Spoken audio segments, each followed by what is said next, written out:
Fique por dentro das principais discussões que impactam seus investimentos e das análises de nossos especialistas sobre as movimentações do mercado financeiro. Falando nisso, nosso encontro é toda manhã, logo após a abertura do mercado. Entre nos canais oficiais do Itaú Personalité e envie suas dúvidas sobre recomendação de investimentos.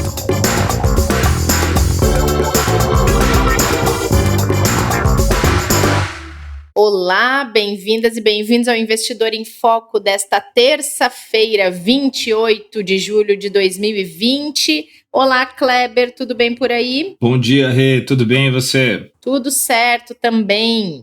Kleber, a gente começa o episódio de hoje com notícias não muito animadoras, porque o Brasil perdeu 1.200.000 postos de trabalho formal no primeiro semestre por causa da pandemia, a gente pode dizer, né? E esse saldo negativo do mês de junho foi de praticamente 11.000 postos perdidos.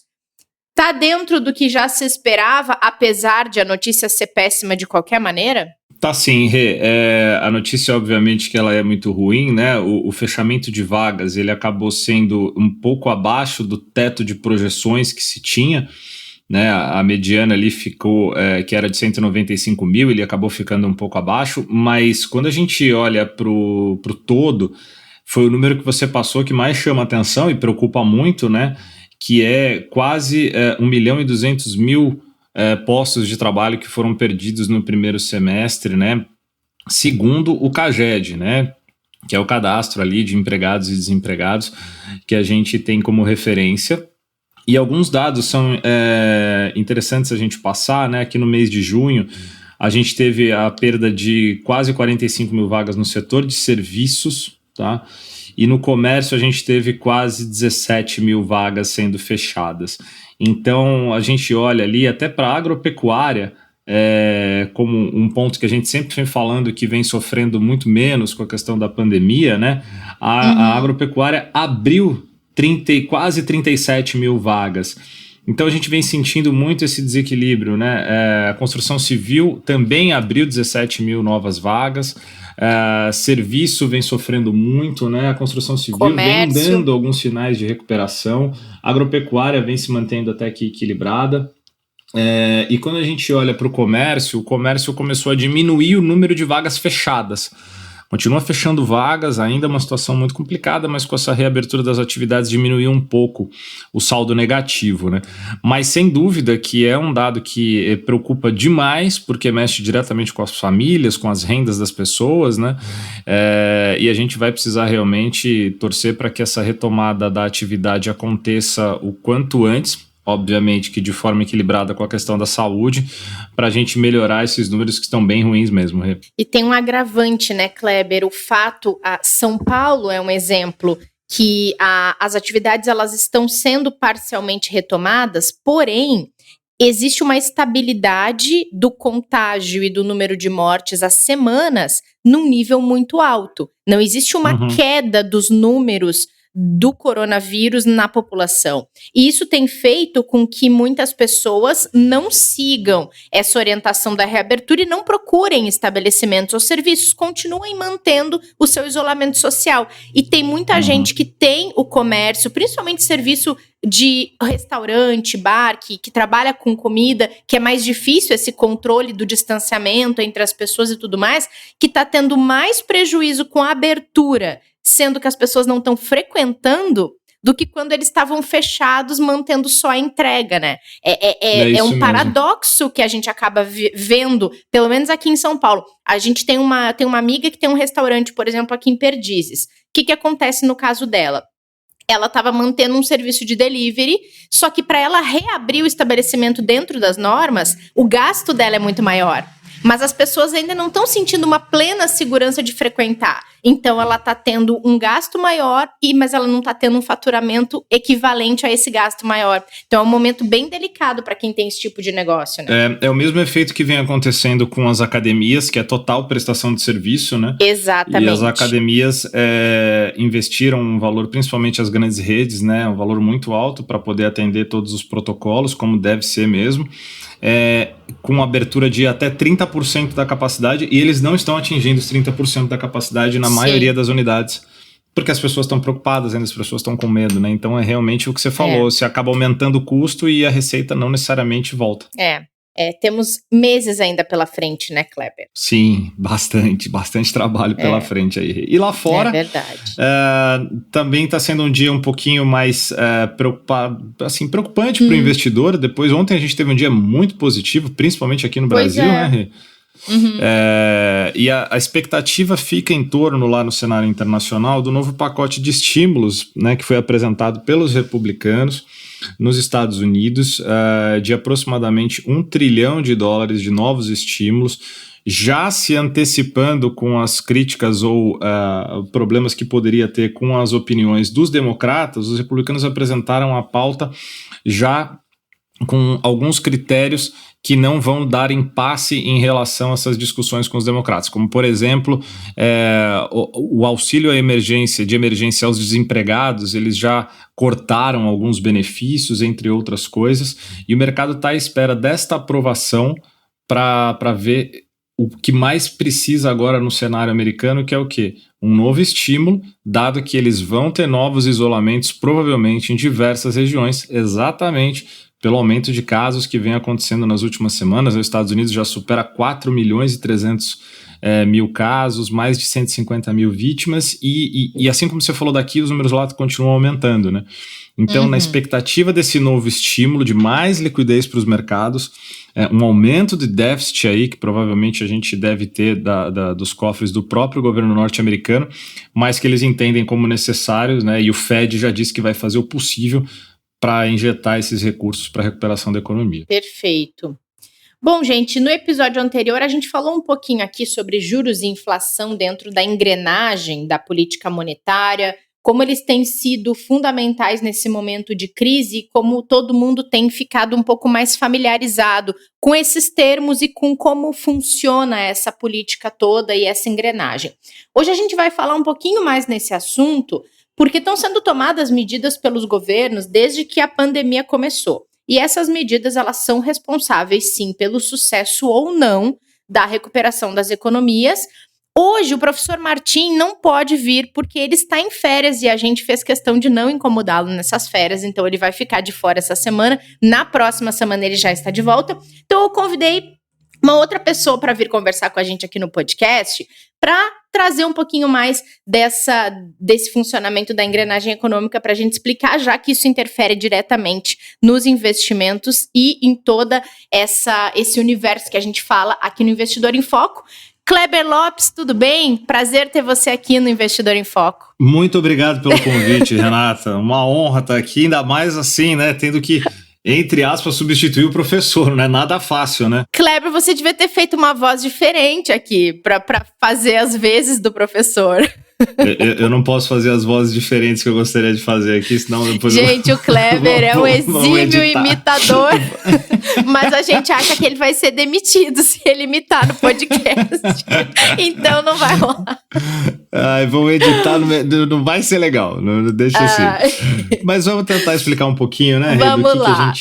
do que a gente pode falar aí para o investidor entender um pouco mais do que está acontecendo, né, e como que são essas medidas que o Banco Central, né, o que a política monetária influencia aí na economia, né? Sim, e tem, né, Kleber, alguns mecanismos principais para a transmissão dessa política monetária, além da taxa Selic, que tem aparecido muito e que os investidores, as investidoras, têm cada vez mais se familiarizado porque conseguem enxergar a ligação desses mecanismos com os seus investimentos. Não, exatamente. A taxa Selic, né, é o principal instrumento de política monetária que está à disposição do Banco Central, né? E as mudanças, quando elas acontecem, né, acabam afetando todo o comportamento de outras variáveis econômicas, principalmente preços, produto, né? E aí que a gente chama isso, né, dos canais de transmissão, que é por onde essas mudanças acabam trazendo esses reflexos para a economia. Sim, esse impacto, porque essas mudanças elas são feitas o tempo inteiro, né, Kleber? A gente aqui, quem acompanha bem de perto a economia, acaba acompanhando também essa granularidade da movimentação que o Banco Central principalmente faz. Agora, onde é que a gente pode enxergar os impactos dessas mudanças feitas na política monetária no nosso dia a dia de uma maneira geral? Legal, Rê, vamos lá. A gente até aproveitei aqui a própria base do site do Banco Central para estruturar aqui para o investidor, até se ele quiser depois pesquisar mais, ele pode procurar lá. Legal. Como um canal oficial aí de como que funciona, né? Quando a gente olha o que afeta, né, e por meio de onde a gente tem esses reflexos, a gente tem a decisão acaba entrando em impacto direto com o consumo e investimento das famílias e das próprias empresas.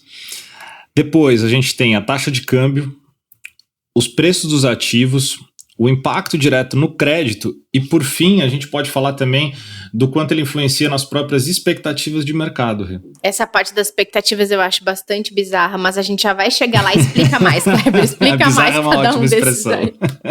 Mas porque que a economia é um negócio tão concreto, tão exatas, que quando mete no meio expectativas, gente, cadê a exatidão da expectativa, né? É bem isso mesmo.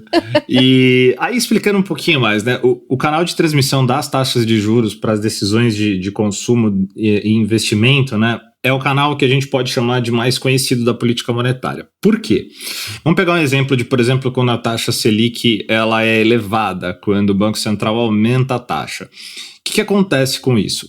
As taxas de juros reais também acabam provavelmente subindo. Lembrando o que é a diferença, né? O que é a taxa de juros real, né? É a diferença entre a taxa de juros e a inflação. Você chega numa taxa de juros real. Então, se você aumentar a taxa de juros básica, provavelmente você vai também ter um aumento da taxa de juros real. Com o aumento da taxa de juros real, isso pode levar ao quê? A redução de investimentos das empresas. Por quê? Porque elas vão ter custos maiores para poder fazer investimentos dentro das suas companhias. Tá? Por outro lado, acaba também diminuindo o consumo por parte das famílias, porque se você tem um aumento de juros, provavelmente você vai ter um custo maior na ponta final ali de consumo. Então as famílias acabam consumindo menos, né? E com isso, qual que é o grande objetivo que acaba tendo um impacto direto? É que você tem uma redução de demanda por bens e serviços e naturalmente você vai ter então uma redução da inflação. Ou seja, é certo dizer que quando a gente tem um aumento de taxa de juros, o objetivo principal aqui é que você controle a inflação, né, e reorganize, traga um equilíbrio para a economia através de uma política monetária contracionista. Lembra da expressão hawkish, que você tanto adora, sim, né? Do hawkish, do dovish, que a gente falou do dovish. ontem.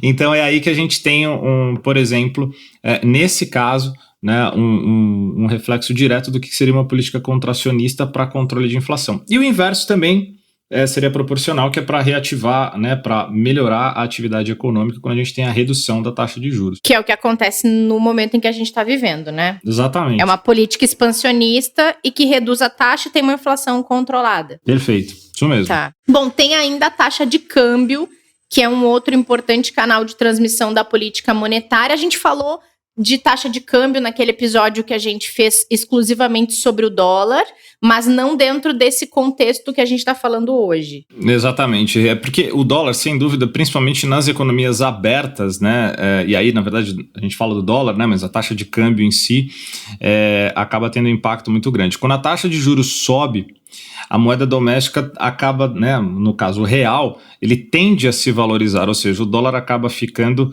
mais barato frente à moeda local e diminui assim o nível de preços dos bens que são comercializados internacionalmente, tá? Quando esses têm o preço em real. O que está acontecendo hoje, por exemplo, que o investidor sentiu muito quando a gente começou a ter a forte queda da taxa de juros e contínua, um aumento da taxa do câmbio, né? O dólar se valorizando.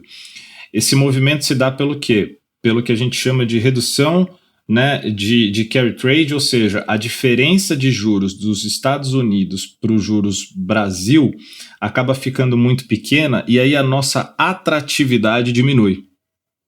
Então, O efeito no câmbio é o seguinte: se o risco que eu tenho de investir nos Estados Unidos, ele é um risco bem menor do que o risco que eu tenho de investir no Brasil, eu tenho que olhar o prêmio que eu ganho por fazer esse investimento.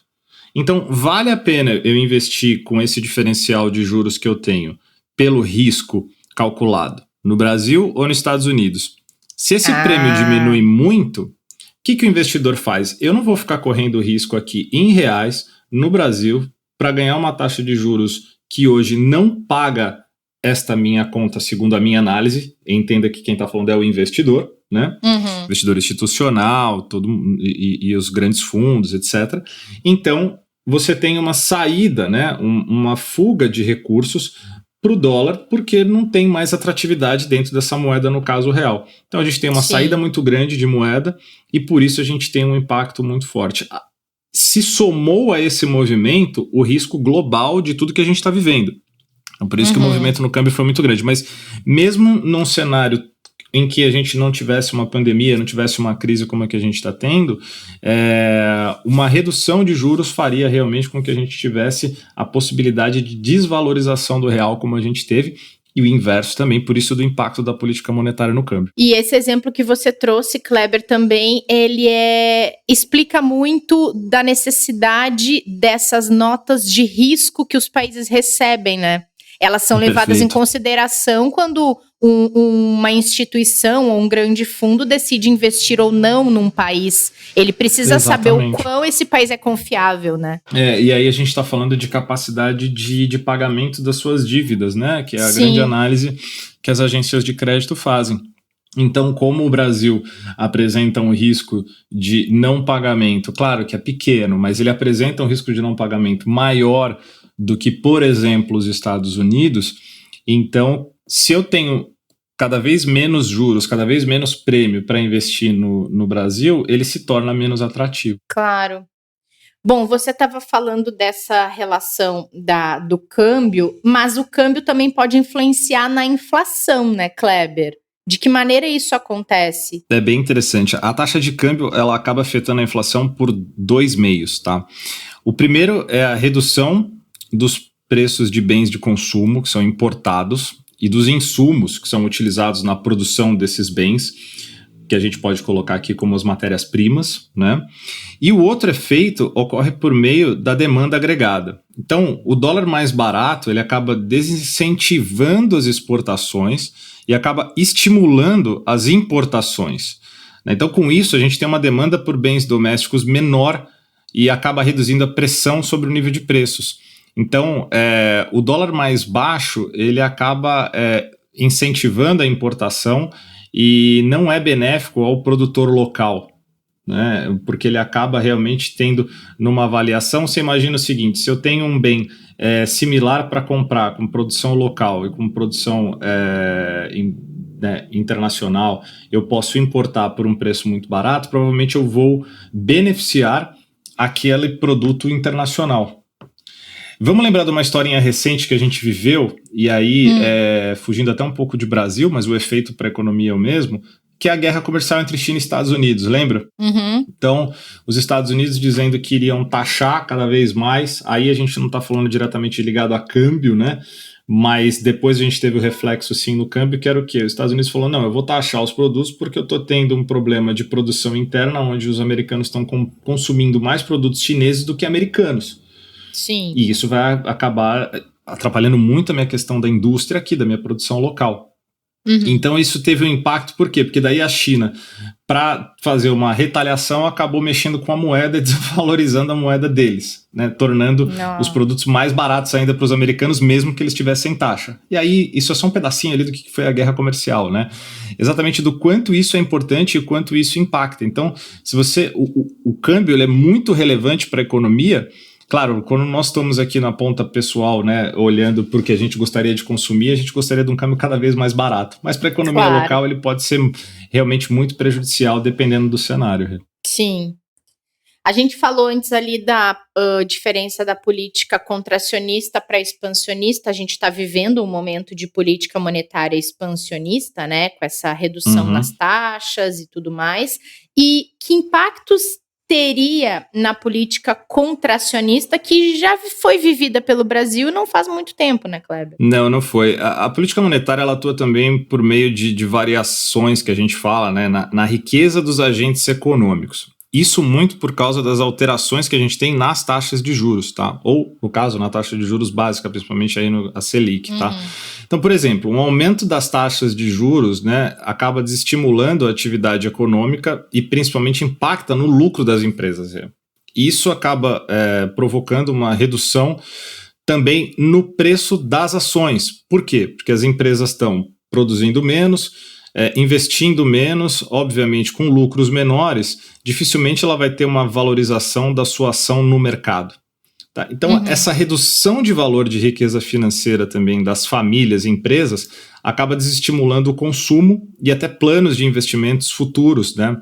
Ou planejamentos que a gente tenha.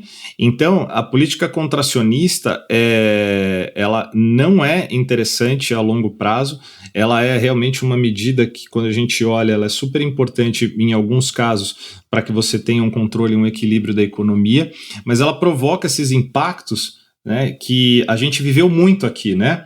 Então, a gente não tinha desenvolvimento das empresas, a gente não tinha as famílias podendo crescer em relação ao planejamento dos seus investimentos pessoais e nem em consumo, porque tudo estava muito mais caro por causa de uma taxa de juros muito alta. E aí a gente fala um pouquinho disso depois quando a gente for falar de crédito, que acaba impactando muito. Então você não tem geração de riqueza, você tem uma pseudo, né, uma ilusória riqueza ali para quem tem recurso investido com uma taxa de juros muito alta, mas o restante da economia todo está travado porque aquilo não permite com que ele consiga crescer. E aí a pessoa toma mais crédito. E aí, qual é o problema da questão do crédito? A pessoa não consegue, nesse caso que a gente está falando, né, no mesmo conseguir tomar crédito numa mesma proporção que ela conseguiria com uma taxa de juros menor. Né? E aí a gente pode falar da taxa de juros, né, sim, fica mais caro, em relação ao impacto para crédito. Né, que daí, daqueles pontos que a gente falou, seria o nosso quarto canal lá de transmissão. Sim. O professor que gosta desses pontinhos bem definidos, né? Esse 5 quarto canal de crédito, ele é o quê? Quando a gente aumenta a taxa de juros, o Banco Central está estimulando que as taxas cobradas pelos empréstimos bancários acabem subindo. Né? Isso diminui o quê? O volume de recurso que está sendo gerado no mercado através dos empréstimos, tanto para as pessoas quanto para as empresas. E o crédito, a gente viu isso nos governos que antecederam o atual, um grande estímulo pelo crédito, né? Uma grande abertura de novas linhas de crédito, mesmo com uma taxa de juros mais alta, mas a liberação foi realmente um trabalho muito forte que foi feito, tanto para o crédito popular quanto para o crédito empresarial. Só que esse crédito tem que ser feito com qualidade e com uma taxa de juros que seja realmente interessante, né? E que faça sentido para a pessoa e para a empresa que está tomando, porque senão você também aumenta a inadimplência, e aí não resolve nada. Sim. Né? No médio e longo prazo, você liberar muito crédito com taxa de juros muito alta pode ser interessante num curto prazo, mas depois, será que aquela pessoa, com aquela política que está sendo adotada no longo prazo, vai ter capacidade de pagamento? Então, fica muito difícil você ter liberação de crédito com taxa de juros muito alta. Então, numa política monetária como a gente vive hoje, o que é interessante pensando no longo prazo, no médio e longo prazo? Vamos pensar no mundo pós-pandemia, pós-isolamentos, com as coisas andando já de maneira normalizada. Eu não vou usar a expressão novo normal. O pessoal já está cansado dessa expressão. O que vai acontecer? Se a gente tiver um cenário de juros baixos, com uma inflação relativamente controlada, e uma política monetária onde ela vai manter esses níveis que a gente tem hoje, você vai poder ter um aumento de novo de renda, de trabalho, de geração de emprego. As pessoas vão poder começar a consumir créditos mais baratos. Sim. A gente já vê esse impacto, por exemplo, em crédito imobiliário. Todos os bancos reduziram taxas de crédito imobiliário, o que estimula mais as pessoas a comprarem sua casa própria, porque elas vão ter capacidade no longo prazo de pagar menos por aquele empréstimo, né? E isso desencadeando para toda a cadeia econômica, para as empresas, para as microempresas, para os pequenos empresários, ou seja, local ou uma economia com uma taxa de juros baixa tende a ter créditos mais baratos, gera mais um fluxo na economia saudável em relação aos novos capitais que estão entrando, e as empresas conseguem fazer mais investimentos, as pessoas conseguem consumir mais, e o giro econômico começa a sustentar melhor aí a saúde econômica do país. Então é isso que a gente torce, vamos ver se acontece, porque por enquanto a gente só tem a taxa de juros baixa, o custo do crédito continua alto ainda. Esses instrumentos todos, né, Kleber, se a gente for olhar cada uma das políticas, tanto a expansionista quanto a contracionista, a gente consegue ver um lado positivo e um negativo em cada uma delas. Elas têm que ser usadas de maneira muito responsável e com esses instrumentos muito sincronizados para que elas funcionem, né? E para que elas não sejam prejudiciais quando elas tentam ser benéficas em um dos pontos somente. É mais ou menos isso, eu acho, né, Kleber? Exatamente, é isso mesmo. Bom, por fim, aí vou voltar no meu ponto, entre aspas, bizarro. Tem uma coisa aí no meio desses instrumentos todos, não é menos importante, mas é diferente, que é a nossa amiga expectativa. A gente fala muito disso quando fala das projeções da Bolsa. O Martim outro dia e o Kleber estavam aqui explicando que a Bolsa trabalha com uma expectativa de algo que ainda não aconteceu. Completamente abstrato, pensando que a gente está falando de economia. E aí, Kleber, me explica como é que as expectativas interferem, assim como a gente já viu aqui no podcast, que elas interferem completamente na movimentação dos índices que atuam nas bolsas de valores, e como é que ela interfere tanto no comportamento de uma economia, falando aqui em política monetária. Vamos tentar transformar essa sua ideia aí em algo menos complicado, por mais que continue, tá? Não tenho a menor pretensão de tirar essa questão da tua cabeça, mas acho que é muito natural que todo mundo entenda isso com realmente uma dúvida do porquê, né?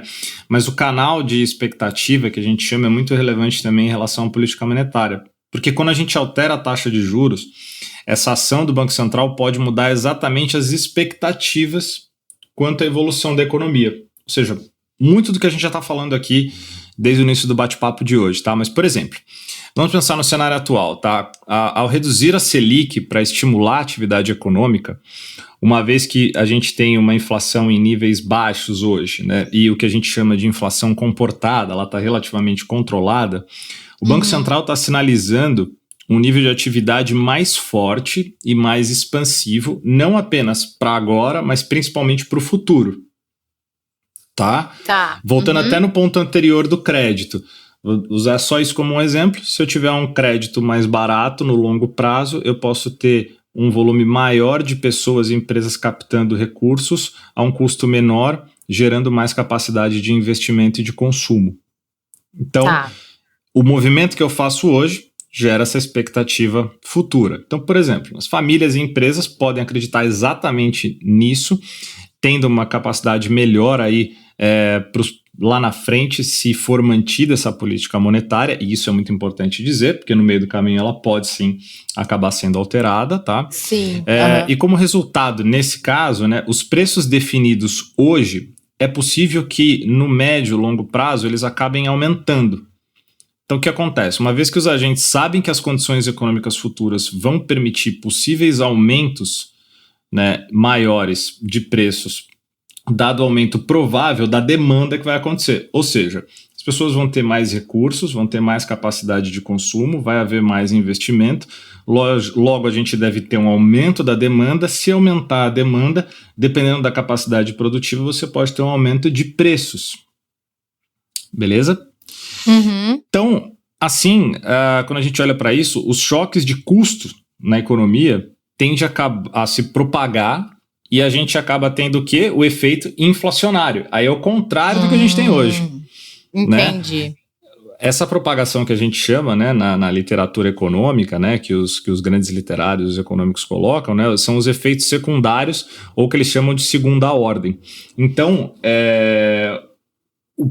o interessante é que acaba podendo ser um grande ciclo, e isso é muito comum na economia. Ou seja, daqui a uns anos, quando todos os efeitos da política monetária expansionista, dovish, que está sendo tomada hoje, se realizar, a gente pode ter uma inflação mais alta, a necessidade de controlar essa inflação, a economia está pujante, ou seja, você não precisa mais gerar estímulos, então você faz uma política de contração para segurar essa inflação com o quê? Com o aumento da taxa de juros. Faz todo o efeito contrário. Então, mas aí eu acho que, e essa frase não é minha, tá lá no site do Banco Central, mas eu achei espetacular que eles colocam o seguinte: é fundamental que tenha um elevado nível de credibilidade do Banco Central, não só daqui do Brasil, de qualquer lugar, para que esse canal, né, de transmissão opere de forma adequada. Ou seja, a gente precisa que exista uma credibilidade muito grande da política monetária, né, do comitê que toma as decisões e do próprio Banco Central para que tudo isso realmente aconteça e funcione. Né? E para que não seja um ciclo muito curto, né, Kleber? Imagina esse ciclo, sei lá, a cada 2, 3 anos, sobe, desce, sobe, desce, sobe, desce. Exato. Desestabiliza completamente, né? Perfeito, é aí que você falou da credibilidade, né? Imagina assim, o Banco Central esse ano tomou as decisões, aí, por exemplo, a gente, vamos pegar um exemplo histórico, tá? Que a gente teve entre 2013 e 2014. O Banco Central trouxe a taxa de juros com fundamentos realmente questionáveis, de 14% para próximo de 7,25%.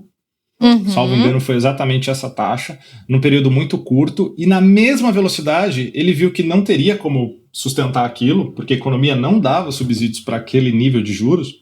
Sim. Ele teve que voltar rapidamente com a alta dos juros. Ou seja, você coloca em questionamento a credibilidade da política monetária adotada pelo Banco Central, né, pelo Comitê de Política Monetária, no caso Copom. Então, por isso que é super importante para que a economia fale, não, tudo bem, posso confiar que foi isso que você falou, o que está sendo feito agora vai ser mantido até que seja necessário que seja feita uma política diferente. Né? Então, por isso que é tão aí para fechar, né? Acho que fica a mensagem do porquê é tão importante para o investidor as decisões de política monetária e não só a questão da taxa de juros em si, mas a mensagem do Banco Central, o que o Comitê de Política Monetária deu de direcionamento para que vai ser feito com a economia, por que ele está fazendo aquilo, como que ele enxerga a questão do câmbio, o que ele entende como repasse, taxa de repasse ali para o consumidor e para a empresa final, o que aquilo vai ter de impacto de repente no fiscal, como que ele está olhando para o fiscal, ou seja,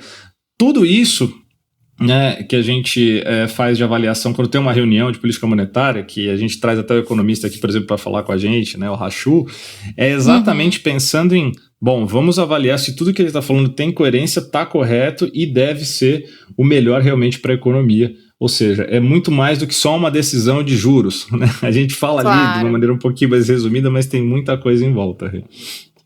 Conseguiu entender um pouquinho da expectativa? Pô, demais! Muito bem, muito obrigada. Acho que tirou muitas dúvidas de muitos investidores, pelo menos as minhas. Conseguiu tirar, parabéns. Vou te colocar aqui na listinha da substituição do professor Martim, na nosso caderninho, quando for preciso. Pode me convidar quando quiser, viu? Tá, Kleber Lopes, a gente dispensou o Kleber Zanqueta do episódio hoje para poder conversar contigo. Então, a sua versão professor é do Kleber Lopes, tá? O Kleber Zanqueta é a minha dupla de apresentação do podcast. Combinado, ele volta amanhã, então. Tá bom. Muito bom, Kleber. Muito obrigada por ter preparado essa aulinha pra gente hoje na ausência do professor. Na semana que vem ele tá de volta. E a gente volta com o Kleber Zanqueta amanhã. Kleber Lopes, você tá dispensado por hoje. A gente volta numa outra oportunidade, tá bom? Muito obrigada. Combinado, Rê. Brigadão. Valeu. Foi um ótimo papo, como sempre. Amanhã a gente tá de volta aqui. Valeu. Combinado, Kleber. Brigadão. Gente, acompanhem a live de hoje às 5 da tarde no Instagram e no YouTube do Personalité. Hoje a live é para responder dúvidas de investidoras, de investidores. Nós nos encontramos de novo no próximo episódio, nesta quarta-feira. Até lá, protejam-se, cuidem-se e nos encontramos amanhã. Fique por dentro das principais discussões que impactam seus investimentos e das análises de nossos especialistas sobre as movimentações do mercado financeiro. Falando nisso, nosso encontro é toda manhã, logo após a abertura do mercado. Entre nos canais oficiais do Itaú Personalité e envie suas dúvidas sobre recomendação de investimentos.